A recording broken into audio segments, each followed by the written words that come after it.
시청자 여러분 안녕하십니까? 추석 연휴네요. 9월 19일 일요일 뉴스A 라이브 시작하겠습니다. 먼저 뉴스의 라이브 팀이 선정한 주요 뉴스 정리해드립니다. 오늘의 라이브 픽입니다. 이재명 경기지사가 성남시장 재직 시절 진행한 대장동 개발 특혜 의혹이 정치권을 휩쓸고 있습니다. 경찰은 자산관리 업체인 화천대유의 수상한 자금 흐름을 포착하고 정식 수사 전 내사를 벌이고 있습니다. 윤석열 전 검찰총장 시절 검찰의 고발 사주 의혹 수사에 들어간 서울중앙지검 수사팀이 특수부 검사 등을 추가로 투입하는 등 수사에 속도를 내고 있습니다. 고발 사주 배후설이 제기된 박지원 국정원장에 대해서도 실제 수사로 이어질지 관심입니다.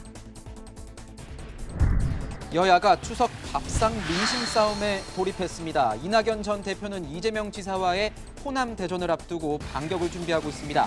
홍준표 의원은 조국 전 장관을 옹호하는 듯한 발언으로 조국 수홍 논란에 휩싸였습니다.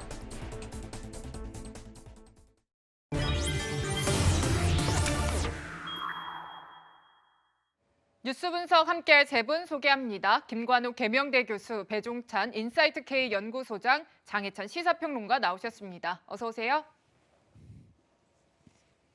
네, 추석 연휴 뉴스의 라이브 오늘도 여권 소식부터 시작할까 합니다. 자, 여권 소식이라고 말씀드린 이유는 이 이재명 경기지사에 대한 야권의 공세로 이 논란이 시작되고 있기 때문입니다. 대장동 개발 특혜 의혹인데요. 이 등장하는 인물도 굉장히 많고요. 또 어렵습니다. 이름도 복잡합니다. 어떤 내용이신지 지난 한 주 많이 뉴스로 접하셨겠지만 저희가 한번 처음부터 짚어보면서 어떤 논란인지 저희가 확인을 해보고 가도록 하겠습니다.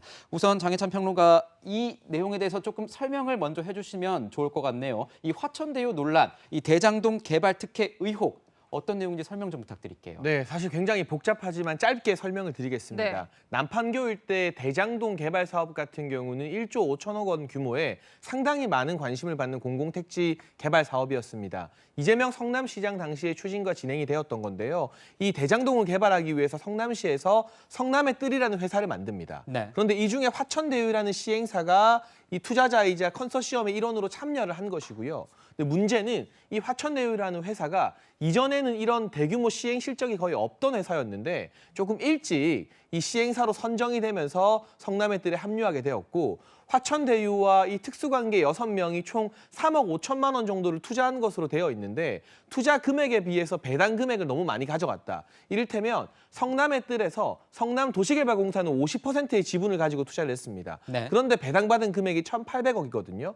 근데 화천대유 1% 그리고 나머지 이제 SK증권을 통해서 투자한 천하동인이라는 이름의 익명투자자 6명이 6%, 총 7% 정도의 투자를 했을 뿐인데 여기는 배당 금액을 4천억 원 정도 받아갔습니다. 그러니까 투자 대비 배당 금액이 너무 많다는 것이 첫 번째 의혹이고요. 두 번째는 화천대유라는 그동안 이 시행이나 공공택지 개발에서 전혀 알려지지 않았던 신생회사가 어떻게 대장동 개발 사업의 시행사로 떡하니 성남의 뜰에 참여할 수 있었는가? 이것이 두 가지 의혹이라고 할 수 있겠습니다. 네. 네, 지금 방금 짚어주셨지만 이 투자한 돈에 비해서 배당금이 너무 많다라는 겁니다. 한 번 더 말씀드리자면은 투자한 금액은 한 3억 5천만 원 정도인데 교수님 배당금이 지금 4천억 원이 넘는다고 얘기가 나와요. 그러니까 투자한 돈에 비해서 너무 막대한 배당금이다라는 건데 어떻게 보고 계십니까? 그렇죠. 이게 설계상 이렇게 나중에 수익이 전체 생기면 먼저 성남시가 가져가고 나머지 거를 사실상 이렇게 두 회사가 가져가는 형태로 설계가 돼 있었던 것 같아요. 그러다 보니까 이제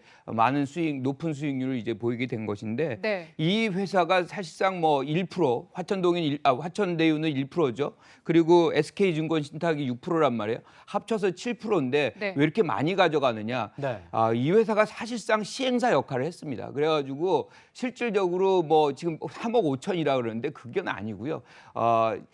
2016년 12월 달에 7천억 원의 PF 대출을 받기 전까지 들어가는 한 350억 가량의 네. 그 기간 동안에 들어가야 되는 비용들이 있습니다. 뭐 수수료 등등 했던 많은 비용들인데 이거를 다 사실상 이 회사들이 냈다. 했다라고 얘기할 수 있는 거죠. 그러니까 상당히 초기 투자 비용을 여기서 감당을 한 것이고 그 결과가 어느 정도 리스크를 가져가면서 실질적으로 나중에 이제 지가가 폭등하면서 이렇게 수익도 높은 수익을 얻어가는 그런 과정이 된 것이고 성남시가 그 당시에 우리가 이제 상황을 본다 그러면 사실 제일 중요한 건 이게 LH에서 시작을 하거든요. LH에서 시작을 하는데 여기서 뇌물 사건이 터지면서 이것이 실질적으로 이제 민간 사업으로 전환이 되는데 그 과정 속에서 또 다시 이제 뇌물 사건과 연루가 됩니다. 그러니까 이것이 성남시장으로 이제 이재명 지사가 들어오면서 그러면 공영 개발을 해야 되겠다라고 얘기를 했는데 성남시가 그 당시에 사실 재정 상태 굉장히 안 좋았어요. 그러니까 2010년에 들어올 때 이미 디폴트 상태였던 그런 부분이었기 때문에 그런 자금을 동원할 능력이 없죠. 그러니까 공영 반 예컨대 민간 반 해가지고 이렇게 이제 사업을 시작을 하게 되는 겁니다. 그 과정 속에서 세 개의 그 컨소시엄이 들어옵니다. 경쟁을 하는 거죠. 거기서 이제 하나은행 컨소시엄이 들어오고 하나은행 컨소시엄에 이 대유 이제 화천대유죠. 화천대유하고 SK 증권이 같이 맞물려서 들어와 있던 거죠.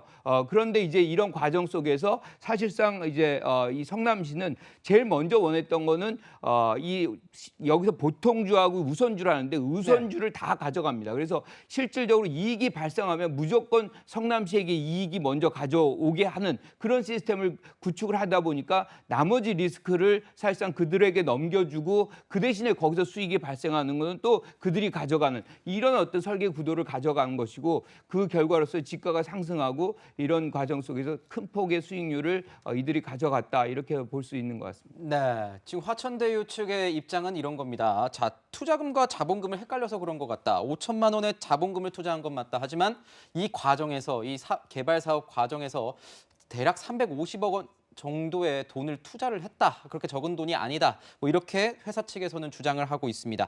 자, 그래도 이 이례적인 고수익에 대한 이 특혜 논란도 있고 있는 것 같습니다. 이재명 캠프 측에서는 하이리스크 하이리턴. 자, 그만큼의 리스크가 있었으니 리스크를 감수하고 투자를 했으니 그만큼의 우리 결과물을 받아낸 것이다. 이렇게 얘기를 하고 있는데요. 이재명 지사 어떻게 얘기했는지 들어보도록 하겠습니다.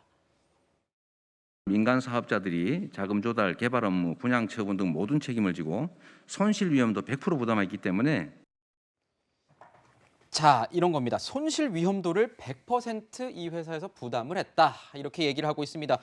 그런데 보면은 하이리스크 하이리턴이라고 했는데요, 소장님. 이 하나은행에서 한 분석은 좀 달라요. 같이 이제 투자를 한 업체 이제 하나은행인데 부동산 개발 사업에서 발생할 수 있는 리스크가 거의 없는 수준이라는 내부 보고서가 공개가 됐습니다. 그렇죠.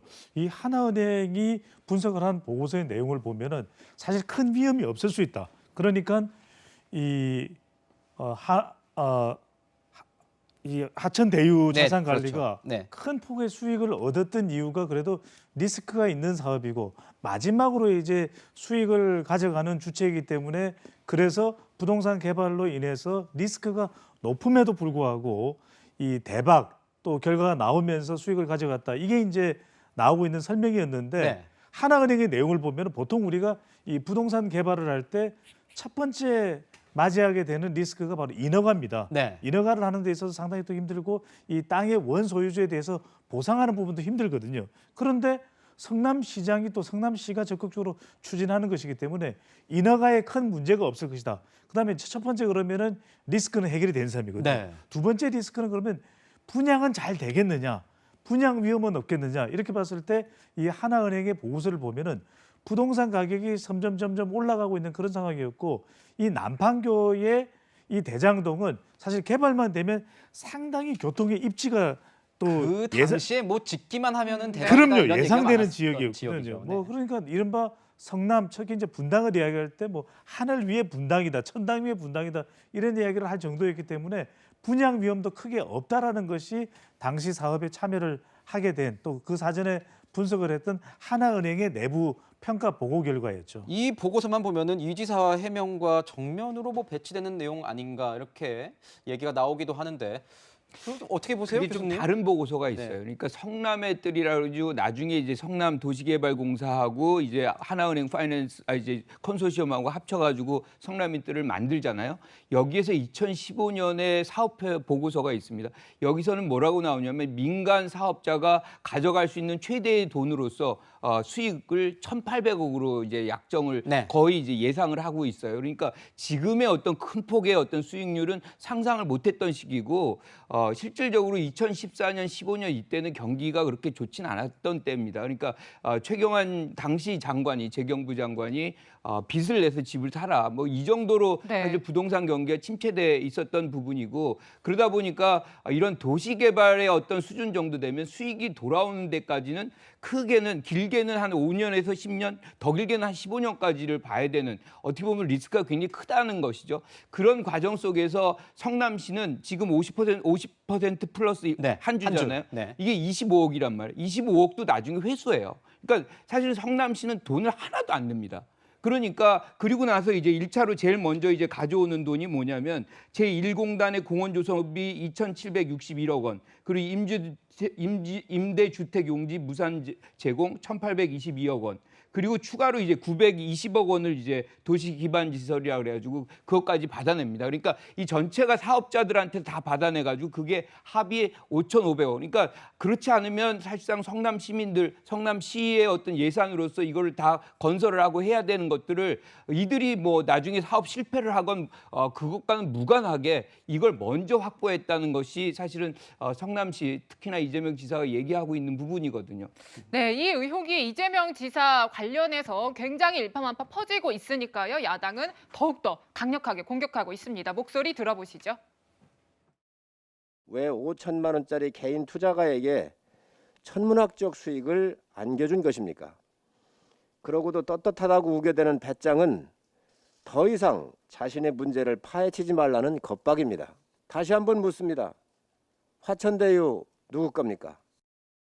네, 뭐 들으셨다시피 이제 소유주에 대해서 계속해서 질문을 던지고 있는데요. 뭐 소유주 부분에 대해서 드러난 게 좀 있습니까? 어떤가요? 일단 화천대유 같은 경우는 지금 현재 대표이사로 등재된 분과 달리 언론인 출신의 네. 이제 법조계에서 오랜 생활을 한 언론인 김모 씨가 실질적인 소유주로 알려지고 있습니다. 그리고 SK증권을 통해서 투자한 이 천하동인이라는 이름의 6사람 같은 경우도 지금 신원이 어느 정도 언론 보도를 통해서는 노출이 되었는데요. 보시는 것처럼 전직 언론인 이제 김모 씨의 가족이나 그리고 모 법무법인의 변호사, 회계사 뭐 이런 사람들이라고 하는데 대부분 다 이 전직 언론인 김모 씨와 매우 밀접한 관계가 있는 사람들이라는 네. 것들이 취재를 통해서 지금 알려지고 있는 사실이죠. 그렇다면 이 어떻게 전직 언론인 김모 씨가 이렇게 막대한 수익을 민간의 본인과 또 특수관계인 사람들에게 줄 수 있었겠느냐. 네. 더군다나 일부 배당 금액을 보면 이 천하동인 6명 중에 한 사람 같은 경우는 총 투자한 금액이 한 870만 원밖에 안 됩니다. 네. 그런데 3년 동안 무려 100억 원을 배당받았거든요. 그렇죠. 네. 네. 그러면 이게 아무리 뭐 많은 리스크가 있는 사업이라 하더라도 800만 원을 투자해서 100억을 배당받는 사업이 대한민국에 합법적으로 존재할 수 있다는 것 자체가 국민 상식상 이해가 안 되는 부분 아니겠습니까? 더군다나 이게 그렇게 리스크가 크지 않다는 반론도 충분히 많이 나오고 있고 심지어는 이재명 지사가 이 대장동 개발 5천억을 본인이 얻어냈다고 이야기한 것이 허위사실 공포에 해당하지 않느냐는 부분 대법원에서 다툼이 있었거든요. 네. 단순히 뭐 이 친형의 정신병원 입원 문제뿐만이 아니라 대법원에서 무죄 판결 받을 때 이러한 내용까지 전부 다 변론했는데 그 변론 내용 중에서 대장동 개발 사업은 위험 부담이 거의 없다.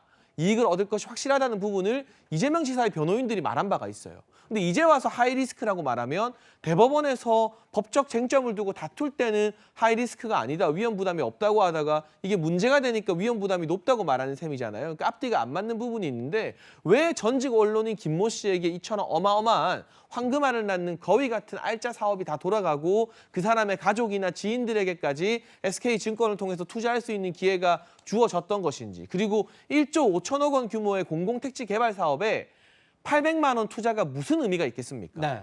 이 정도 소액 투자자가 보통 끼고 싶어도 낄 수가 없는 판이거든요. 여러 가지 이 자금의 흐름이나 이 자금이 배당을 받은 어떤 내역이나 이런 것들을 보면 국민들이 이 복잡한 회계적인 내용을 다 이해하지 못한다 하더라도 고개를 갸웃거리고 의심의 눈초리로 이 사업을 바라볼 수밖에 없는 근거들은 충분하다고 생각합니다. 네, 이 네. 성남시 대장동 개발 사업의 특혜 의혹 바꾸는 이 화천대유 관련해서는 법조인들이 곳곳에서 이제 등장을 하고 있습니다. 저희가 준비한 판이 있는데 한번 보시면서 말씀 나누도록 할까요?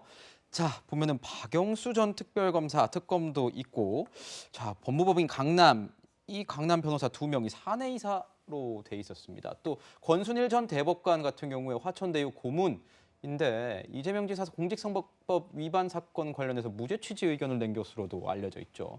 또 국민의힘 쪽에서 곽상도 의원이 아들 화천대유 직원으로 있었다 이렇게 얘기가 나오고 있습니다.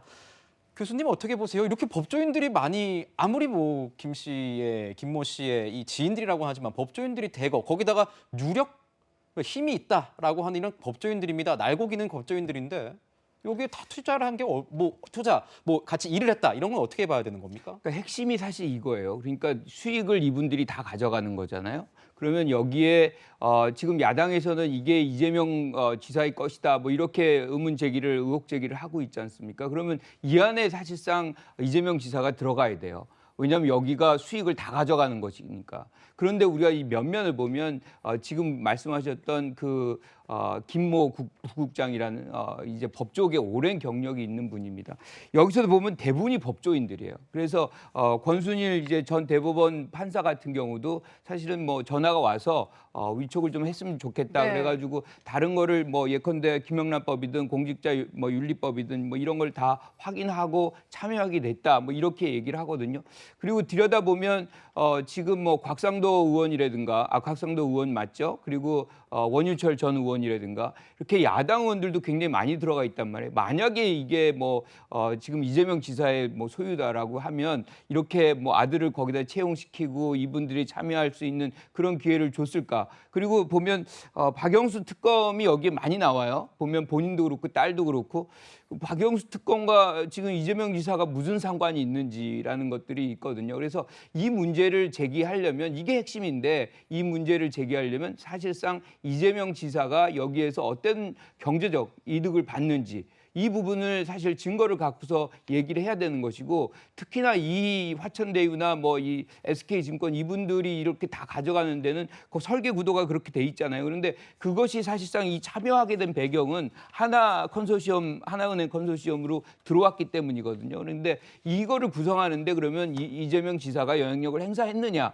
이것을 이제 두 가지를 확인을 하고서 네. 여기에 증거가 있다 그러면 사실은 뭐 이재명 지사에게 공격하고 이재명 지사도 책임을 져야 되겠지만 이게 아니라면 사실상 여기에서 이재명 지사에게 하는 거는 사실상 의혹 전체를 떠넘기는 것이다 이렇게 바라볼 수밖에 없는 거죠. 네. 네, 지금 이렇게 참 복잡하고 얽히고 설켰습니다. 그리고 정말 유력 정치인, 법조인들 이름도 여러 명 등장하는데요. 방금 잠깐 언급을 했지만 주목해서 봐야 할 인물이 있습니다. 권순일 전 대법관입니다. 뭐 앞에서도 제가 언급을 좀 해드렸다마는 그 앞서 이재명 지사의 무죄 의견을 재판에서 냈던 인물로 알려져 있는데 화천대유의 고문을 맡았습니다. 물론 지금은 관두기는 했지만요.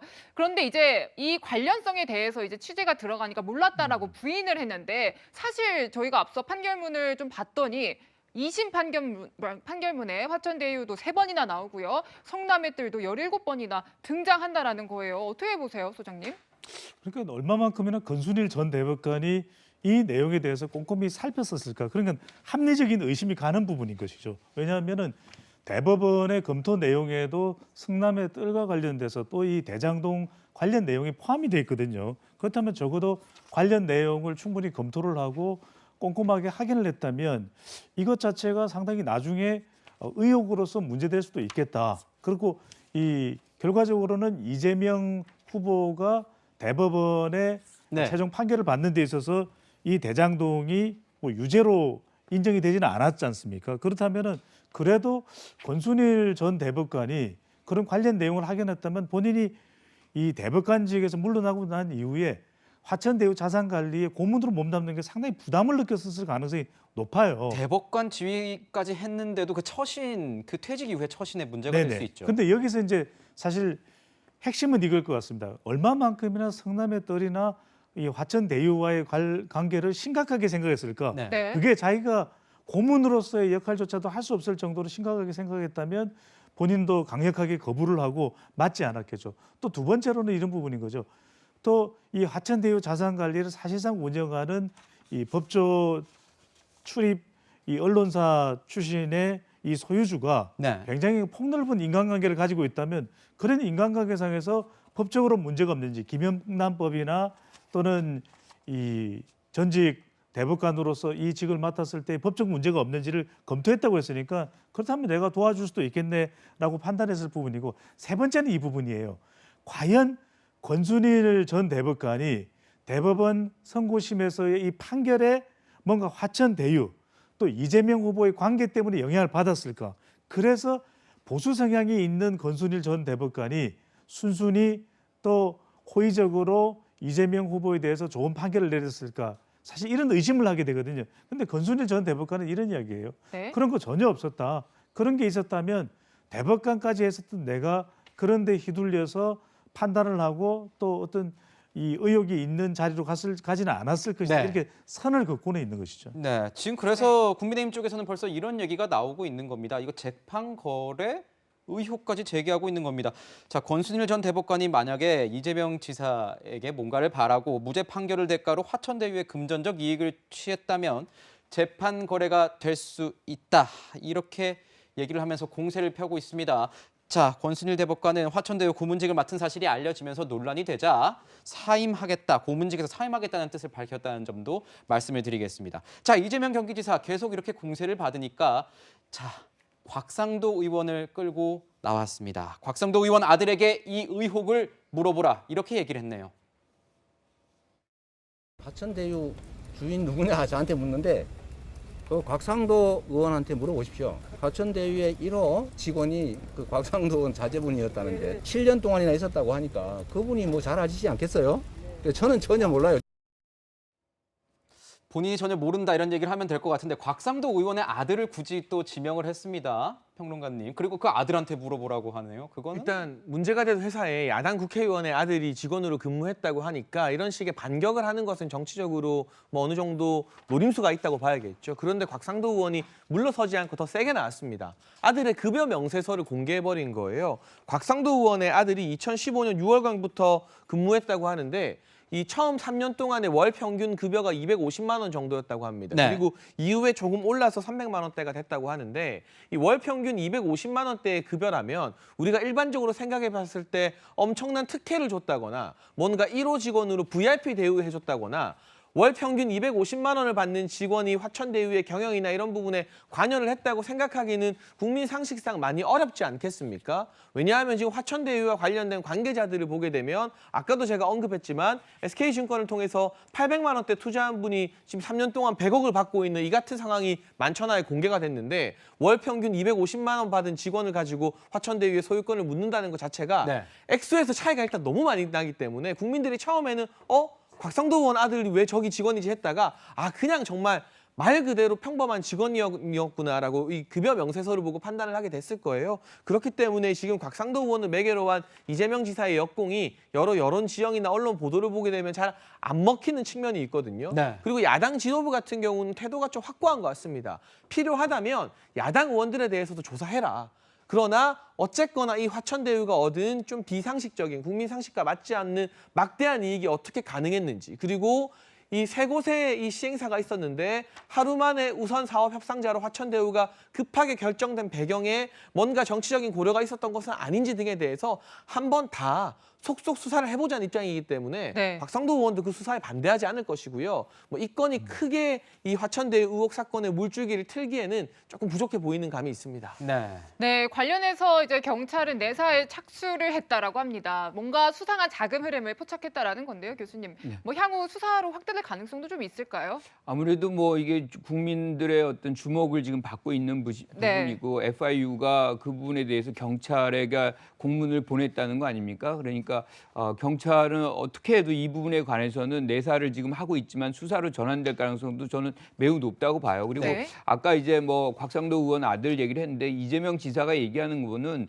아들이 거기서 7년 동안 근무했다는데 네. 예컨대 내가 이 회사의 소유자라면 그걸 몰랐겠느냐 뭐 그런 취지인 것이고 또 이제 이 얘기의 시작은 사실 장기표 전 의원이 이재명 지사의 아들이 거기에 근무한다라고 얘기를 했거든요. 그런데 알고 봤더니 아들은 근무한 적이 없고 오히려 지금 뭐 얘기한 대로 다른 뭐 국회의원이 지금 아들이 근무를 한 것이고 근데 중요한 건 250만 원이고 나중에는 이제 380 얼마를 받고 나왔다는데 돈이 문제가 아니고 그러면 이 아들이 어떻게 해서 지금 여기에 취업이 됐는 건지 그 부분도 또 이제 논란이 될 수 있는 부분이거든요. 그러니까 사실상 뭐 지금 김모 대표가 지금 뭐 원해서 또는 뭐 그 당시에 이제 뭐였냐면 민정수석을 곽상도 의원이 하고 있었기 때문에 그런 관계 속에서 아들을 취업시킨 거 아니냐 뭐 그런 의혹도 또 제기할 수 있는 부분이 있거든요. 그래서 뭐 이런 것 저런 것든 전체적으로 경찰은 이 부분에 대해서 투명하게 좀 수사를 할 필요가 있겠다. 네, 생각합니다. 그렇군요. 자, 우선 경찰 내사 관련해서는 좀 더 설명이 필요해 보입니다. 왜 이 얘기가 나왔냐면 2019년과 2020년 사이에 이 화천대유의 대표로 있는 이 이모 씨 계좌에서 고액의 인출된 정황이 이제 발견이 된 겁니다. 이 언론인 출신 최대 주주인 김모 씨 계좌와 이 화천대유 법인 계좌에서도 수상한 자금 흐름이 있었다. 그래서 FIU에서 통보가 됐고 경찰이 이것에 대해서 지켜보고 있는 겁니다. 하지만 조사 대상이긴 하지만 아직까지 불법성 여부에 대해서는 가려진 것이 아닙니다. 경찰 관계자도 횡령 배임 혐의 여부에 대해서는 확인 중이다. 이렇게만 얘기를 한 상태라는 점 말씀을 드리겠습니다. 자, 이재명 경기지사 아까 반격이 잘 안 먹힌다고 했는데 이런 반격도 했습니다. 나는 1원도 받지 않았다. 이렇게 얘기했네요. 네, 그런데 이준석 대표가 아닙니다. 저희가 이재명 CC가 지사의 있나요? 네. 목소리를 준비했습니다. 가장 청렴했고 가장 시민 위해서 열심히 일했던 저를 부패한 정치인으로, 무능한 정치인으로, 나쁜 정치인으로 만들고 있습니다. 제가 단 한 톨의 먼지나 단 1원의 부정부패라도 있었더라면 저는 가루가 됐을 겁니다. 이 자리에 서 있지도 못했을 겁니다. 단 1원의 부정부패라도 있었다면 나는 가루가 됐을 것이다. 자, 장혜찬 평론가님 하실 말씀이 많은 것 같은데 네. 어떻게 보십니까? 이 해석에 대해서 또 이준석 대표가 이런 말 하지 않았습니까? 1원 받았다 안 받았다가 중요한 게 아니다. 그렇게 치면은 박근혜 전 대통령도 1원짜리 받지 않았다. 이게 어떻게 두 개가 해석이 돼야 되는 겁니까? 그렇죠. 제가 할 말이 많아서 좀 앞서갔는데요. 이제 박근혜 전 대통령 같은 경우도 본인의 계좌로 뭐 1원이나 10원 한 장 받아서 국정농단 재판을 받은 게 아닙니다. 주변인들에게 어떤 공권력을 이용해서 부당한 특혜를 준 것이 아니냐. 그것이 결과적으로는 헌법을 위배한 것이다라는 판결을 받아냈던 것이죠. 그래서 그 판결에 대해서는 아직까지도 보수층에서는 지지자들 사이에 의견이 분분한 현실입니다. 네. 그렇기 때문에 이재명 지사도 지금 내 통장에 들어온 게 1원 한 장 없다, 10원 한 장 없다 이 주장을 하실 게 아니라 화천대유라는 실적이 거의 없는 회사가 어떻게 또 쟁쟁한 나머지 두 개의 이 사업 선정하겠다는 회사들을 물리치고 컨소시엄을 물리치고 하루 만에 거의 뭐 심사 들어간 지 7시간 만이라고 하더라고요. 공고 들어간 지. 이렇게 단기간에 사업자로 선정이 되었는지 그 배경에서 어떤 특혜가 있었던 것은 아닌지에 대해서 본인이 해명을 해야 되는 것이고요. 문제는 그 당시에 성남의 뜰을 만들어서 화천대유가 이토록 막대한 이익을 얻을 수 있게 해준 장본인이 바로 유모 씨라고 하는 당시의 성남 도시개발공사 기획본부장입니다. 그때 네. 도시개발공사 사장이 공석 상태였기 때문에 사장 직무 대행을 했었다고 알려지고 있는데요. 이 사람이 이재명 지사가 성남시장에서 경기도지사가 된 이후에 경기도 관광공사 사장으로 영전을 합니다. 그 황교익 씨, 요리평론가 황교익 씨가 가려고 했던 바로 그 알짜 공기업 사장으로 영전을 했다는 것인데 상식적으로 생각해 봤을 때 민간 사업자에게 더군다나 법조 기자 출신이 실소유진 회사에게 이토록 막대한 이익을 몰아준 게 발견이 되었다면 네. 뒤늦게라도 이 사람에 대해서 문책성 인사를 하거나 경질을 하는 게 마땅하다고 보이는데 그게 아니라 잘했다는 듯이 경기도지사 되니까 경기도 관광공사 사장으로 영전을 시켜버리잖아요. 국민들이 봤을 때 납득할 수 없는 연결고리가 계속해서 많이 드러나고 있기 때문에 본인 계좌에 1원이 들어왔다 10원이 들어왔다가 중요한 게 아니라 주변인들에게 특혜를 준 준 것이 맞느냐 아니냐. 이걸 만약 몰랐다고 하면 특정 민간회사나 민간인들이 이토록 막대한 수익을 낼 수 있었던 건 저는 지자체장으로서 무능이라고 생각을 하고요. 만약 알고 있었다거나 특별한 배려가 있었다면 이건 또 다른 차원의 엄청난 게이트가 되는 것이죠. 네, 이준석 대표 이런 얘기를 했습니다. 이런 논리라면 박근혜 대통령은 통장에 1원도 입금을 받은 일이 없습니다. 이재명 지사 통장에 1원이 입금되었는지가 중요한 게 아닙니다. 제가 탄핵이 정당했다고 받아들였던 이유는 앞으로 문재인 정부와 민주당 인사들에게 더 엄격한 잣대가 적용되길 기대했기 때문입니다. 이렇게 얘기를 했었습니다. 네, 이렇게 야권에서만 비판이 나오는 것은 아닙니다. 여권 내부의 분위기도 상당히 미묘하게 돌아가고 있는데요. 어떤 분위기인지 영상으로 준비했습니다. 저런 수익률이 과연 가능하냐라고 하는 것에 대해서 우리 총리님께서 좀 어떤 느낌을 가지고 계신지. 그래서 제가 이런 내용을 잘 몰라서 그렇겠습니다만은 조금 상식적이지는 않다라는 그렇죠. 생각이. 김부겸 총리께서도 말씀하셨듯이 상식적이지 않다는 느낌을 국민들도 많이 갖고 계시는 것 같습니다. 그래서 국민들도 의아해하고 때로는 분노하시는 것 같은데요. 그런 국민들의 걱정을 빨리 해소해 드리도록 진실규명이 빨리 이루어져야 한다고 생각합니다. 네, 방금 들으신 목소리에서 진실규명의 필요성을 얘기를 했는데 또 오늘 아침에 나온 인터뷰를 보면은 좀 상식적이지 않은 일들이 벌어지고 있다라고 다소 어조가 좀 강경해지는 측면도 있고요. 이런 상황에서 이제 이 지사는 오히려 이거에 대해서 국민의힘 게이트다라면서 역공을 하는 분위기도 감지가 되고요. 굉장히 복잡합니다, 교수님. 그런데 이제 국민의힘에서는 적반하장이다, 뭐 국감 나와라, 특검하자 이런 얘기까지도 나와요. 예, 이재명 지사가 지금 선두죠. 그리고 지금 추석 바로 직전입니다. 여기서 뭔가 의혹 제기를 하고 그것이 밥상머리의 어떤 대화 주제로 올라간다면 사실 야당이나 또 여당 내에서는 이제 경쟁을 하고 있는 이낙연 후보에게는 상당히 또 유리할 수가 있습니다. 그래서 실질적인 내용과는 무관하게 막 의혹 제기를 하는 것이고 또 후보의 어떤 데 관한 문제이기 때문에 의혹 제기하는 건 지극히 또 정상적일 수 있습니다. 그런데 지금 이재명 지사 입장에서는 사실상 어떤 드러난 어떤 증거 이런 것들이 결코 없음에도 불구하고 이것을 확대하는 것은 굉장히 정치 공세다라고 얘기하는 것이고 아까 이준석 대표 얘기하는데 1원 한 장 받은 거 없다. 사실 제일 중요한 거는 제3자 뇌물이었거든요. 저기 박근혜 전 대통령 같은 경우는. 그러면 지금 이재명 지사가 그러한 특혜를 누군가에게 특정한 인물에게 줬는지에 대한 분명한 어떤 증거 같은 것들을 좀 제시하는 것이 중요하고 그 부분은 제시를 안 하고서 지금 얘기하고 있으니까 상당히 공허한 감이 있는데 어쨌든 수사를 좀 해야 될 필요성은 있는 것 같습니다. 그리고 본인도 이재명 지사도 지금 100% 동의하고 있다고 하죠. 네. 지금까지 첫 번째 순서로 얽히고 설킨 대장동 개발 특혜 의혹 하나하나 풀어봤습니다. 네, 야권 소식으로 넘어가겠습니다.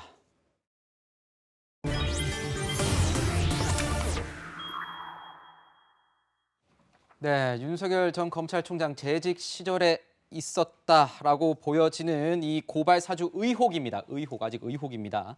자, 서울지검이 이제 수사를 하고 있는데 이 수사팀을 확대를 했습니다. 특수부 인원들, 특수부 검사들까지 추가 투입이 됐다 이런 얘기가 나오고 있습니다. 소장님, 네. 추석 내에 다 끝내겠다 이런 의지인 걸까요? 어떻게 보세요? 속도를 낼 수밖에 없겠죠. 왜냐하면 고발 사주 의혹이 유력 대선 후보와 또 관련돼 있고 또 곧 더불어민주당도 대선 후보가 최종 후보가 결정되지만 2달도 안 돼서 국민의힘도 최종 본선 후보 결정이 돼요. 그렇죠. 그러니까 속도를 서둘 수밖에 없고 또 그럴 수밖에 없는 또 하나의 이유가 이게 검찰의 명예가 걸린 일이거든요. 네. 그런 만큼 대검뿐만 아니라 서울중앙지검 여기는 이제 공수처까지 이제 수사를 하고 있는 상황인데 핵심은 이걸 거예요. 고발 사주 의혹이기 때문에 제일 크게 이 관심을 가지고 있는 부분은 윤석열 당시 총장과 관계가 있느냐. 네. 이게 핵심이에요. 그래서 이제 우리가 고발 사주 의혹 이야기를 하는 것이고 또 손준성 검사와 또 김웅 의원 사이에 고발장 전달이 됐느냐. 이게 이제 두 번째 핵심이죠. 그리고 손준성 검사의 경우에 지금 현직 검사입니다. 그렇기 때문에 대검 감찰부에서도 감찰을 하지만 중앙지검에서도 감찰부를 또 대검 감찰부를 압수수색해서 그 자료를 파악을 할 수밖에 없는 그런 상황이고 중요한 건 이거예요. 속도를 내는 가장 큰 이유는 자칫 잘못하면 이게 프레임이 돼버릴 겁니다. 프레임이 왜? 된다. 네. 구체적으로 밝혀지지 않으면 대장동 의혹도 마찬가지입니다. 우리 장혜찬 평론가가 뭐 SK에 800만 원 투자, SK증권에 800만 원 투자했는데 100억을 받은 사람 문제가 된다. 그러니까 납득이 잘 이루는 부분은 안 돼요. 그런데 또 이재명 후보와 또 이 화천대유 사이의 관계가 또 입증된 게 있냐면 그것도 아니거든요. 그러니까 이게 다 고발 사주 의혹도 시간이 지나보다 보면 프레임이 될 수밖에 없겠죠. 진영 간의 대결 구도 속에서 이해되는 수밖에 없기 때문에 검찰로서는 그래도 뭐라도 정확하게 밝히기 위해서 속도를 서두른 바로 검찰의 운명, 명예가 걸린 일이라고 볼 수 있는 거죠. 그렇군요. 네, 이 사건 관련해서는요. 공수처도 나서고 검찰도 나서고 경찰도 나서고 있습니다. 그래서요. 중복 수사가 다소 비효율적이지는 않을까 이런 걱정도 있는 게 사실이에요, 교수님. 그 기관들이 이제 중복 수사하지 않도록 이제 서로 이제 정리를 하겠다라고 얘기를 하는데 사실은 이게 고발의 주체들이 다르기 때문에 이렇게 수사를 할 수밖에 없어요. 그러니까 예. 예컨대 경찰이 하는 거는 보수단체가 그 뉴스버스 발행인을 고소를 했거든요. 고발을 했거든요. 그러니까 이제 수사를 할 수밖에 없는 것이고 지금 중앙지검 같은 경우는 최강욱 의원이죠. 최강욱 의원이 지금 윤석열 후보의 부부 그리고 한동훈 검사에게 고발을 했습니다. 고소를 했어요. 이거는. 그러다 보니까 이제 대검이 서울지검에다가 사실은 배당을 한 거고요. 네. 그다음에 이제 대검의 감찰부는 이 부분은 이제 감찰을 해야 되는 거니까 검사의 비위 문제니까 이렇게 전개되고 있는 것이 공수처는 당연히 이제 권한 남용에 관련된 부분이니까 각자가 이유가 있어서 지금 하는 부분인데 네. 어쨌든 그만큼 이제 얽히고 설켜 있는 부분이 있습니다. 그래서 조속히 이 부분에 대해서 사실은 결과물을 내놓는 것이 국민들에게 어떻게 보면 이제 검찰이 오명을 벗을 수 있는 또는 뭐 어떻게 보면 사실 진실 규명을 할 수 있는 그런 기회일 수 있겠다. 예컨대 이 부분이 사실로 드러날 경우에는 검찰이 선거 개입되는 것이고 정치 공작을 한 주체로서 등장을 하는 겁니다. 그러니까 결과적으로 윤석열 전 총장과 뭐 연관이 있든 없든 간에 손준성 검사가 보냈다는 것, 작성했다는 것만으로도 그것이 만들어지는 것이기 때문에 이건 빨리 이제 조사 결과가 나와야 되겠죠. 네, 박범계 장관 같은 경우에도 그런 우려들에 대해서 다 알고 있다. 하지만 걱정할 필요가 없다. 수사기관들에서 서로 다 협조를 해서 할 건 하고 안 할 건 안 할 것이다. 이런 식으로 얘기를 한 바 있습니다. 자, 그런데 이 논란, 고발 사주 의혹에서 갑자기 배후설 얘기도 나오기 시작했었습니다. 박지원 국정원장과 그 제보자인 조성은 씨와의 어떤 특수한 관계를 야권이 특수한 관계라고 얘기를 하고 나오면서 이게 배후설이 있는 것 아니냐 이렇게 얘기가 나왔는데 박지원 원장 당연히 발끈했죠. 박지원 원장 연일 언론과 인터뷰도 하고 또 본인 SNS에 이런 기사도 올리면서 반박을 하고 있습니다. 평론가님, 얼마 전에 보니까 누가 박지원을 건드렸다고 이런 기사를 올렸네요. 이거 어떻게 좀 해석이 여러 가지 방면으로 될 수 있을 것 같아요. 나 이런 사람이야 건드리지 마라는 뜻인데요. 근데 국정원장 취임하시면서 SNS 활동 안 하시겠다고 공언하셨던 것 같은데 이런 기사를 올리시는 게 이 타이밍에 적절한지 잘 모르겠고요. 사실 많은 분들이 이제는 고발 사주 의혹이라기보다는 박지원 게이트로 이 사건을 인식하고 있지 않을까 싶습니다. 왜냐하면 일단 박지원 원장 자체가 너무나 유명한 정치인인데 지금 이 제보자라고 주장하고 있는 조성은 씨와 이 현직 국정원장이 수차례 만남을 가졌고 또 하필이면은 박지원 원장을 만났던 8월 11일 전날에 조성은 씨가 부랴부랴 텔레그램의 이미지 자료 등을 100장 넘게 다운받았던 것. 이게 사실 정황상으로는 그 다음 날 만날 박지원 원장에게 해당 자료들을 보여주기 위함이라고 합리적인 의심을 할 수밖에 없는 상황 아니겠습니까? 근데 그 와중에 저는 박지원 원장이 만약 전혀 관계가 없다면 억울할 수 있겠습니다만 현직 국정원장 신문으로 여러 언론과 인터뷰를 하면서 특히 야당의 유력 대권 주자를 언급하면서 내가 예전에 술자리도 많이 했고 아는 것도 많고 나 건드리면 피곤해진다. 잠자는 호랑이의 꼬리를 밟지 마라. 이런 발언을 한 것은 국정원장의 정치 개입을 엄격하게 금하고 있는 현행법을 전부 다 위반한 것이 아닌가. 그리고 국정원 개혁을 강조했던 문재인 정부의 기조와도 어긋나는 것이 아닌가 하는 생각을 지울 수 없기 때문에 아무리 억울했다 하더라도 국정원 대변인이나 다른 이 공식적인 이 루트를 통해서 아주 차갑고 건조하게 대응했어야 된다. 오히려 박지원 원장이 이 현역 정치인처럼 이 사안의 한복판에 뛰어들므로 인해서 국민들로 하여금 이건 박지원 원장 뭔가 있겠구나 하는 의심을 더욱더 증폭시킨 정무적으로 봤을 때는 이렇게 페이스북에 글을 올리고 언론과 인터뷰를 했던 게 오히려 더 악수가 됐던 게 아닌가 싶은 생각이 좀 듭니다. 네, 평론가님 정치평론이라는 본어뿐만 아니라 지금 이제 그 윤석열 총장 캠프에서도 전 총장 캠프에서도 청년 특보를 맡고 있다는 점, 시청자 여러분께서 감안해서 들으시면 더 좋을 것 같습니다. 네, 이 박지원 원장과의 만남에는 이제 제보자 조성은 씨가 계속해서 등장하는데 이 만남에 대해서 말이 오락가락 여러 번 바뀌었습니다. 그래서 의혹이 더 증폭되고 있다 이런 비판도 나오는데요. 관련 목소리 준비했습니다. 박지원 원장님은 9월 달에는 또 다시 만나셨나요? 아니요. 네. 8월 11일 이후에 추가로 만난 그 적이 이후로 한 번도 없어요. 추가로 만난 적이 제가 없고. 그냥 국내에 있을지 어디 계실지도 모르는데. 오늘 보도가 나간 이후에 또 한 번 더 만나셨다 이렇게 나오던데요. 맞습니까? 네. 저도 찾아보니 한 8월 넷째 주쯤이더라고요. 근처에 있다고 하시니까 잠깐 티타임 하자고 하셔서 업무 미팅 하다가 바로 그냥 잠시 가서 뵌 것뿐입니다. 네, 들으셨다시피 박지원 원장과의 만남 부분도 말이 좀 바뀌고 있는 측면이 있고요. 또 하나 좀 짚어볼 부분이요, 소장님. 네. 그 고발장의 전달에 대해서도 말이 여러 가지 많았는데 그 법률지원단장인 변호사에게 구두로 상의를 했다라고 이제 제보자 조성은 씨가 말을 했지만 네. 또 그 변호사는 그런 적이 없다라고 말을 받아치면서 이게 참 어떤 상황인지 모르는 그렇게 흘러가고 있네요. 그렇죠. 이것도 이제 서로 엇갈리고 있죠. 네. 조성은 제보자는 본인이 받았던 그 고발장 관련 자료를 당의 법률지원단장이었던 변호사에게 상의를 했다. 네. 이렇게 이야기를 했는데 정작 상의하는 대상이었던 당시 이제 미래통합당입니다. 네. 지난해 이제 총선 무렵이기 때문에 법률지원단장은 상의를 한 적이 없다. 상의했다고 하는데 뭐 1분간 대화로 대금 전달 우는 내용의 대화를 할 수 있는지 신뢰성이 전혀 없다. 고발사주라는 엉터리 주장을 당장 멈춰주기 바란다. 이렇게 또 응답을 했어요. 그러니까 이제 제보자와 실제 이 미래통합당의 법률지원단장의 이 또 기억이 서로 엇갈리는 것이죠. 네. 그러니까 이제 조성은 제보자가 사실은 공익 제보자이기 때문에 이렇게 바깥으로 드러날 인물은 아님에도 불구하고 본인 스스로 지금의 상황에 대해서 도저히 견딜 수가 없어서 적극적으로 나서서 이제 해명을 하고 있는 상황인데 어떤 기억의 차이 때문인지 아니면 본인의 판단의 또 차이 때문인지 이제 엇갈리는 부분이 한 3가지 정도가 있습니다. 첫 번째로는 뭐냐? 박지원 국정원장을 몇 번 만났느냐? 처음에는 이제 한 번 만났는데 그 다음번에는 이제 2번 만났다 이렇게 이야기가 되고 있어요. 네. 그 다음에 이제 이 뉴스버스의 보도 시점과 관련해서도 마치 이 박지원 국정원장과 상의를 시도한 것처럼 그래서 이 날짜와 관련해서 배려 뭐 이런 것들이 네. 박지원 원장이랑 이야기된 바가 없다 이렇게 했는데 또 한 인터뷰에서는 마치 그렇게 날짜가 상의를 했을 수도 있을 것 같은 그런 이야기도 있었고 마지막으로 이렇게 이제 법률지원단장과 관련해서도 전달을 하고 상의를 했다라고 이야기를 하고 있는데 정작 법률지원단장은 아니다는 이야기를 하거든요. 여기서 이 부분은 우리가 여론에서 좀 짚고 넘어가야 될 것 같아요. 왜 박지원 게이트 이야기가 나오냐? 이건 일종의 프레임입니다.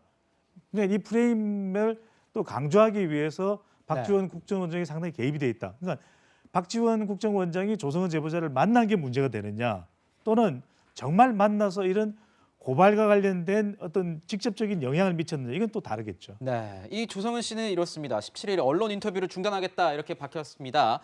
게다가 사업차 미국으로 출국을 준비하고 있다 이런 말이 들리자 야권 일각에서는 출국 금지해야 되는 것 아니냐 이렇게 얘기도 나왔습니다. 윤석열 캠프 즉 관계자에 따르면 피고발인 신분이기 때문에 수사팀 의지만 있다면 출국 금지할 수 있다 이렇게 얘기를 하자 조 씨 당연히 발끈하겠죠. 범죄를 잡고 가겠다. 나 출국 안 한다 이렇게 얘기를 했습니다. 굉장히 불쾌해하고 있는데 이 조 씨 같은 경우에 굉장히 그 본인이 언론과의 인터뷰는 안 하고 있지만요, 교수님. 네. 이 SNS는 계속 본인의 그 의견을 계속 지속적으로 내고 있지 않습니까? 또 논란도 계속 확산이 되고 있는 상황인데 본인은 공익 신고자이기 때문에 자신을 공격하는 이 국민의힘 위법성 굉장히 크다.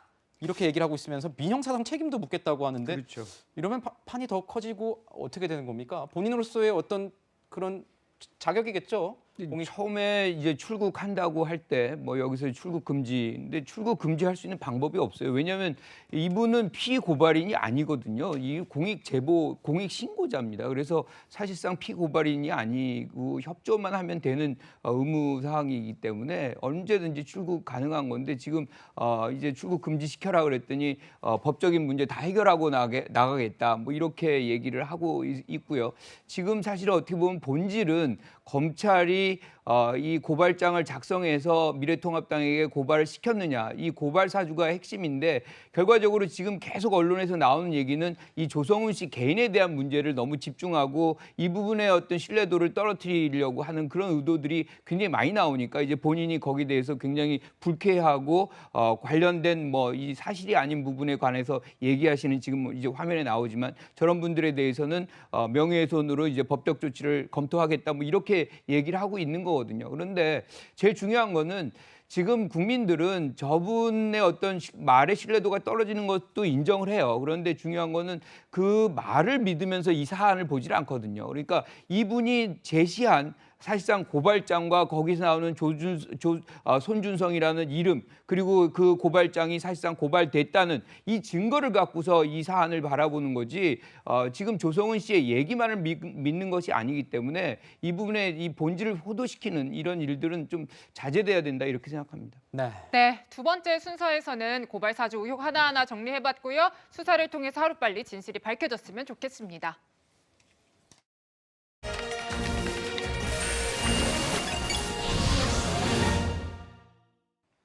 인생의 축소판 바둑에서 1단을 의미하는 초단은 아직 어리석지만 지킬 줄은 안다는 뜻의 수졸로 불립니다. 2단은 우매하나 실력이 있다는 야구, 3단은 싸울 힘을 갖췄다 해서 투력으로 불립니다.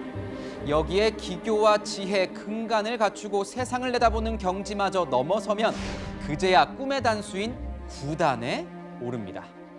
9단은 입신, 말 그대로 신의 경지입니다. 정작 바둑계엔 9단이 너무 많아져 골칫거리라지만 정치권엔 과거에도 지금도 딱 한 사람뿐입니다. 정치 9단 박지원 국가정보원장입니다. 이제 바야흐로 정치의 계절입니다. 저와 국정원 전 직원은 철저한 정치 거리두기를 실천하겠습니다. 하지만 9단의 이런 호언장담이 무색해졌습니다. 야권 대선 주자와 대선판에 던진 이 훈수 때문입니다. 자료도 다 가지고 있습니다. 건들지 마라 이거예요. 잘 알고 건드려라 이거지. 윤석열 전 검찰총장 재임 시절 고발 사주 의혹을 제보한 조성은 씨와 본인의 연계설이 일자 반격을 한 겁니다. 억울한 의심이라면 해명할 수는 있겠지만 정보를 다루는 기관 장의 발언으로는 정말 위험한 포석이 아닐 수 없습니다. 정치와 거리를 두겠다던 그가 지금 이 국면에서 굳이 내놓은 이 한 수가 묘수인지 무리수인지는 더 이상 중요치 않게 됐습니다. 보는 사람들의 이런 의문을 자아낸 것만으로도 이미 악수요, 자충수가 돼버렸습니다. 정치 미생들은 모르는 완생의 신의 한 수라고 하기엔 도리어 범의 입, 호구에 본인을 내던진 형국 아닙니까? 국내 정치 개입을 하지 않고 잠자는데 왜 꼬리를 밟아요? 과거의 정치인 박지원이라면 잠자는 호랑이가 깨어날 수순이라 지켜 세웠을 수 있었겠지만 정치 중립을 외쳤던 국정원장 박지원으로서는 해착이 아닐 수 없습니다. 그의 강경하고 위협적인 발언에서 오히려 초읽기에 내몰린 하수의 불안감이 느껴진다는 평은 그래서 더욱 아픕니다. 만패불청. 정말 억울했더라도 본인이 맡은 직의 무거움을 알고 걸어오는 싸움을 못 들은 채 응하지 않았다면 어땠을까? 그랬다면 사람들은 오히려 9단의 호쾌한 행마로 인정하진 않았을까요? 그가 대선판을 향해 돌을 착수하면서 이미 이번 싸움은 누군가는 죽고 누군가는 살아야 될 사활의 승부로 점철됐습니다. 부득 탐승, 승리를 탐하면 이길 수 없고 공피호화, 싸움에 앞서서는 상대보다 나를 먼저 돌아봐야 합니다. 모든 수싸움이 끝난 뒤 복귀의 시점에서 부디 후회가 없길 바랍니다. 그리고 이 결투에 부디 국민이 눈을 돌리고 돌을 던지는 일이 없길 바랍니다. 지금까지 화나요 뉴스였습니다.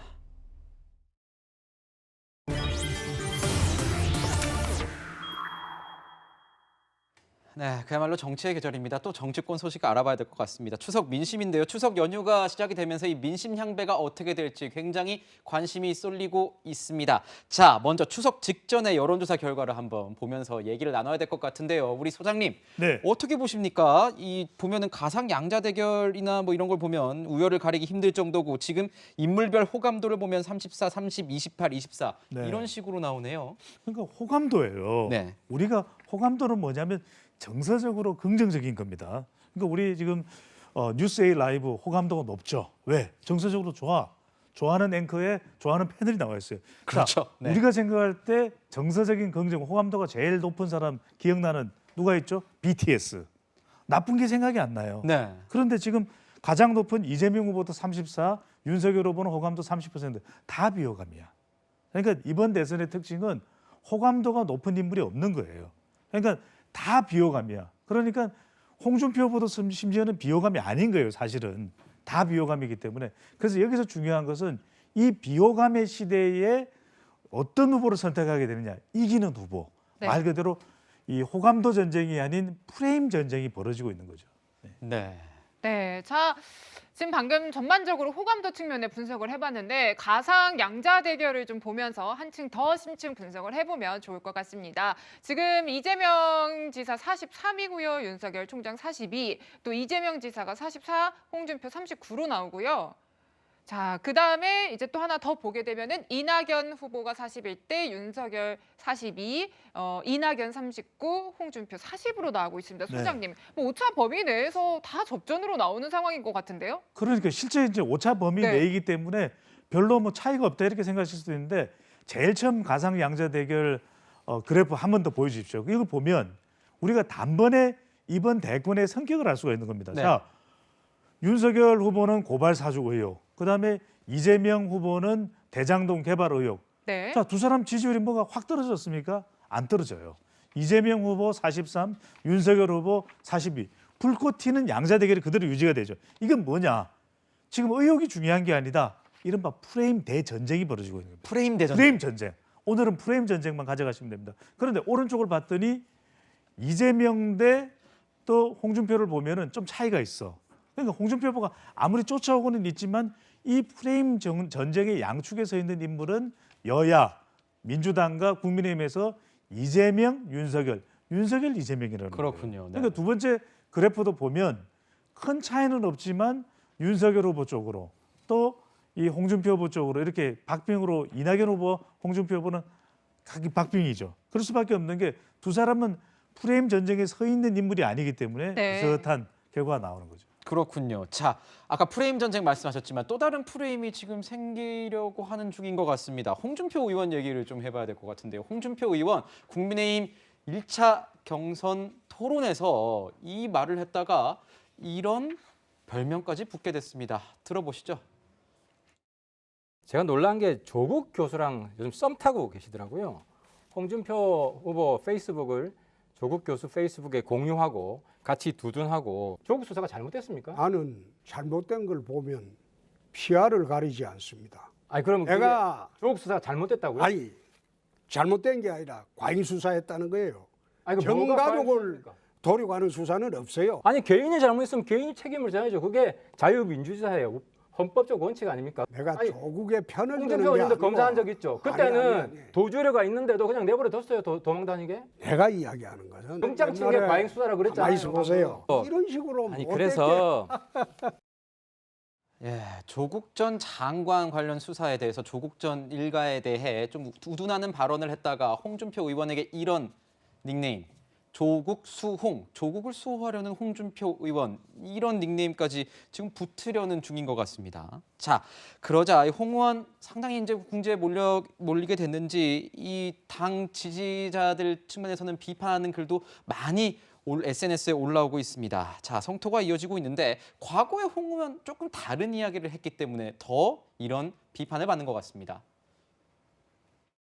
조국 사태는 어떻게 보면 사필기정이죠. 어차피 그렇게 되어야 했는데 좀 늦게 왔죠. 저는 이것을 탐욕의 말로다.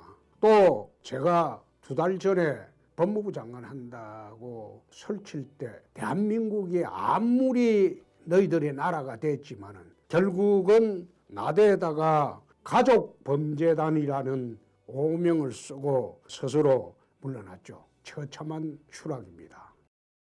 홍준표 의원 과거에는 이렇게 얘기를 했었습니다. 그런데 이번 토론회에서 조국 수홍이라는 닉네임이 붙을 정도로 조국 전 장관에 대한 일가에 대한 어떤 두둔한 발언했다가 이 문매를 맞고 있는데 어떻게 보십니까? 이 사안에 대해서 진중권 의원 같은 경우에는 민주당 지지층의 어떤 역선택을 위해서 의도적으로 홍준표 의원이 조국 전 장관에 대한 두둔하는 발언을 했다. 뭐 이런 얘기도 하는데 이게 홍 의원한테 좋은 결과를 가져올까요?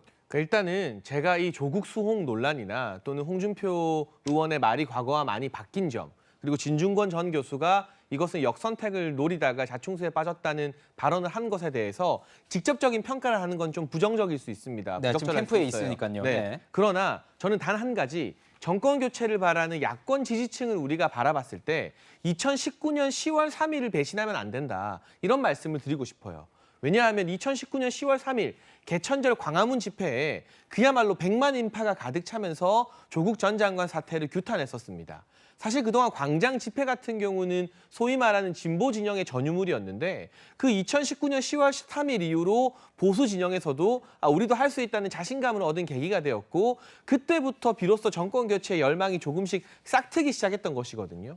그런데 이 조국 전 장관 수사에 대해서 과잉이다, 정가적으로 노력하면 안 된다고 말씀하심으로 인해서 이건 특정 후보를 공격하고 비판하는 것이 아니라 그때 이 광화문 광장에 나왔던 100만 인파, 그리고 마음으로 개천절 집회를 보면서 응원했던, 그로 인해서 정권 교체에 열망하게 됐던 수많은 사람들, 특히나 공정이라는 키워드에 누구보다 민감한 2030 세대, 20대 남성 세대, 사실상 그 세대가 그동안 홍준표 의원을 많이 지지하면서 어느 정도 추격하는 양상이 있었는데 그 세대의 정서와 정면으로 배치되는, 반대되는 발언을 했기 때문에 이게 정권 교체를 열망하는 야권의 핵심 지지층의 어떤 비토 정서를 불러일으킬 뿐만 아니라 홍준표 의원의 어떤 붐을 일으켰던 20대 남성 지지층까지도 지금 보면 분열하는 양상으로 이게 맞나? 이건 아닌 것 같은데라는 반응들이 나오고 있어요. 그렇기 때문에 하루빨리 이 발언에 대해서는 수습하는 게 정무적으로는 올바른 판단이 아닌가 싶고요. 그래서인지 홍준표 의원 같은 경우도 저 토론회 끝나고 밤사이에 페이스북, SNS를 통해서 굉장히 많은 메시지를 내다가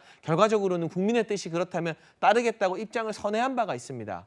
이게 사실 야권 지지층 입장에서는 아킬레스건, 좀 영린에 해당하는 그런 부분이 아니었나 싶습니다. 네, 지금 빠르게 말을 바꾼 SNS 글을 보셨는데 말 바꾸기에 대해서는 사실 비판이 있을 것 같죠.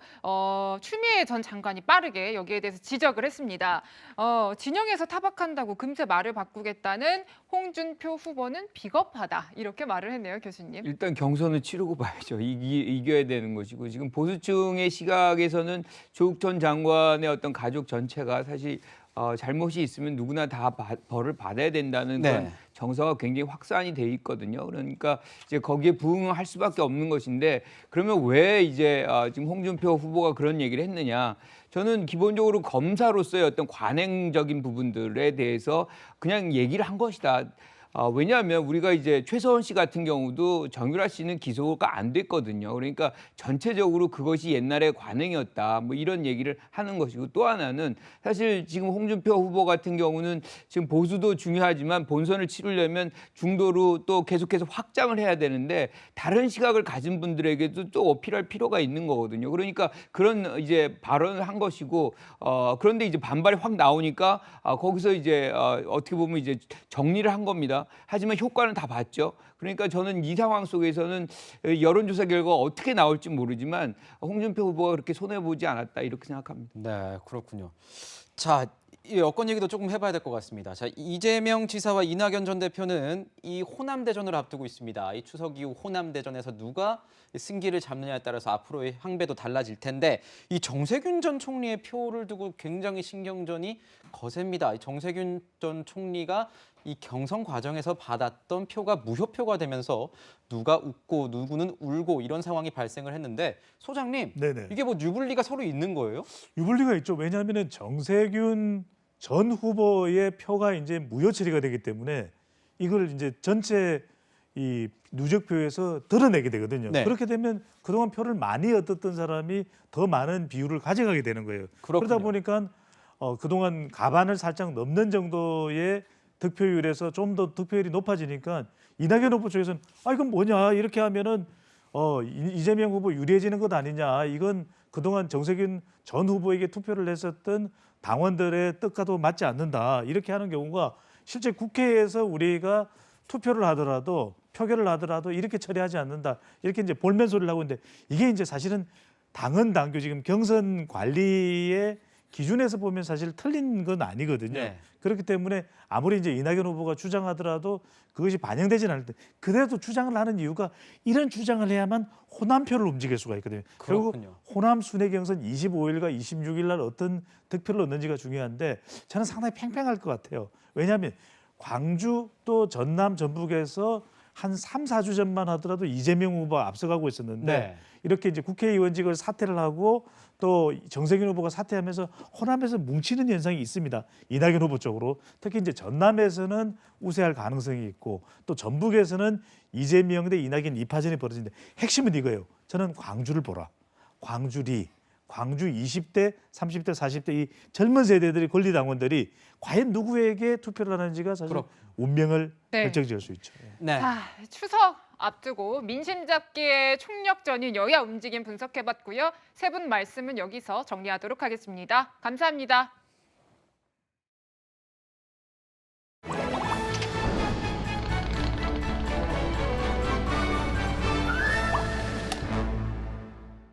신의 한 수 시작합니다. 이현용 기자 나왔습니다. 자, 오늘은 가을에 어울리는 음악 영화로 준비했네요. 네, 노래와 연주로 이 어려움을 듣고 재능을 키워나가는 이들의 이야기입니다. 지난달 개봉한 코다, 그리고 지난 2015년 개봉한 위플래시입니다.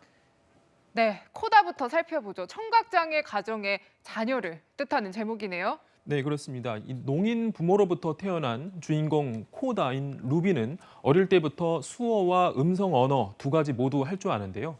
이 가정에서 세상을 연결해주는 이 다리와 같은 존재지만 학교에선 길을 펴지 못합니다. 그러던 어느 날 짝사랑을 따라 들어간 합창단에서 노래의 재능을 발견하는데요. 한 장면 보시죠. I've been really trying, baby. Yes. Trying to hold back this feeling for so long. Now we're talking. And if you feel like I feel, baby. 네, 정말 씩씩합니다만 이런 재능을 순탄하게 키워갈 수 있을지는 걱정입니다. 그렇죠. 이 합창단 콘서트에서 듀엣으로 선발되고요. 세계 최대 음악대학인 버클리 오디션 기회까지 생겼는데, 문제는요. 이 가족들이 어부라서 생선을 팔아서 생계를 꾸리는데 이 시장에서 물건값을 흥정할 때도 루비의 도움이 절대적이었던 겁니다. 꿋꿋했던 소녀가 꿈과 가족 사이에서 갈등하는 모습은 세대를 떠나서 많은 분들이 공감하실 부분입니다. 네, 이 영화가 최근에 국제 영화제에서도 주목받고 있죠. 네, 그렇습니다. 올해 1월 썬댄스 영화제에서 최고상인 심사위원 대상을 비롯해서 4관왕에 올랐는데요. 작년에 미나리가 이름을 알리기 시작한 영화제가 바로 이 썬댄스 영화제거든요. 아름다운 영상과 유머, 그리고 세련된 연출이 돋보이는 코다 역시 내년 초 있을 미국 아카데미 시상식에서 작품상과 각본상, 그리고 실제 농인 배우인 말리 매트린의 여우 조연상이 일찌감치 점쳐지고 있습니다. 말리 매트린의 이야기 들어보시죠. And collaboration is extremely important when coming to including deaf actors and bringing the hearing and deaf communities together. 네, 다음 영화는 드럼 장면이 참 유명하죠. 위플래시입니다.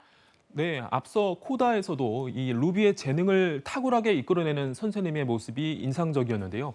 위플래시에서는 괴짜, 폭군이라는 말이 더 어울립니다. 한 장면 보시죠. Here we go. 5, 6, and. Were you rushing or were you dragging? I don't know. If you deliberately sabotage my band, I will gut you like a pig. 아니, 뭐 너무 가혹한데 학생들이 참고 버티는 이유가 어떤 거죠? 네, 욕설의 인격 모독, 그리고 심벌즈의 의자까지 집어 던지는데도 명문 음악학교의 이 스튜디오 밴드를 이끄는 플래처 교수에게 인정을 받는 게 곧 최고의 음악가가 되는 길이라고 학생들이 믿기 때문입니다. 행운의 주인공 앤드류는 실력이 일취월장하지만 시종 극한으로 몰아치는 이 교수 때문에 위대한 드러머가 되겠다는 열정은 어느새 광기로 변하고요. 결국 교수와 제자 모두 학교를 떠나는데 결말에선 두 사람은 서로에게 큰 반전을 선사합니다.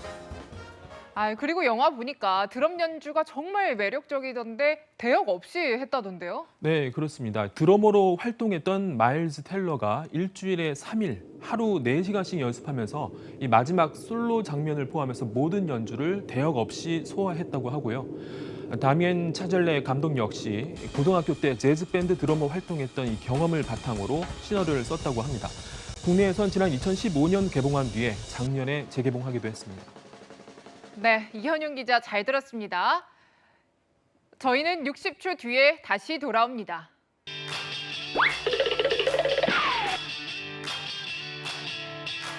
여러분의 일주일을 앞서갑니다. 이번 주 이 뉴스만큼은 꼭 알아야 된다. 저희가 미리 뽑아봤습니다. 주요 뉴스를 미리 보는 시간이죠. 앞으로 뉴스입니다. 네, 올해 추석 보름달은 서울 기준 모레 저녁 6시 59분에 뜹니다. 그런데 추석 당일에 전국에 비 소식이 있어서 보름달을 볼 수 있을지는 미지수라고 하네요. 문재인 대통령이 임기 마지막 유엔 총회 참석을 위해 미국을 찾는데요. 우리 시간 수요일 새벽에 유엔 고위급 회의에서 기조연설에 나설 계획입니다. 코로나19, 기후변화 등 글로벌 위기 극복을 위한 국제사회의 협력을 강조할 것으로 보입니다. 오세훈표 민간 재개발 공모가 이번 주 목요일부터 한 달간 진행됩니다. 서울시는 노후되고 슬럼화돼 주거환경 개선이 시급한 지역 25곳 정도를 후보지로 선정할 계획입니다. 공공성을 높이는 대신 정비구역 지정 기간을 5년에서 2년으로 단축해 빠르게 진행한다고 하네요. 가상화폐 투자자들은 이번 주 코인 거래소 운영 여부를 꼼꼼하게 확인하셔야겠습니다. 법에 따라 가상자산 사업자는 은행 실명 계좌를 확보하지 못한 경우 운영 중단 여부를 공지해야 하는데요. 요건을 갖추지 못한 미자격 거래소는 이번 주 토요일부터 영업이 종료됩니다.